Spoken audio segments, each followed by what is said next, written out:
হিরণবালা, তোমার কাছে দারুণ ঋণী সারা জীবন, যেমন ঋণী আব্বা এবং মায়ের কাছে।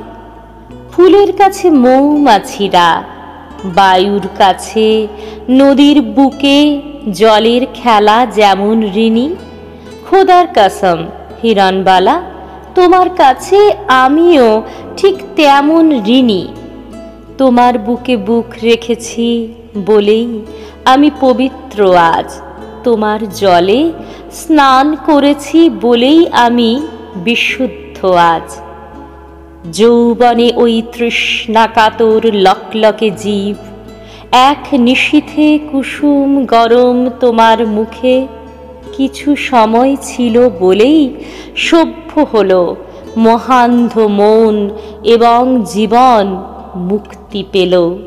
আঙুল দিয়ে তোমার আঙুল ছুঁয়েছিলাম বলেই আমার আঙুলে আজ সুর এসেছে। নারী খেলার অভিজ্ঞতার প্রথম এবং পবিত্র ঋণ। তোমাকে নিয়ে কবিতা লিখে সত্যি কি আর শোধ হয়েছে?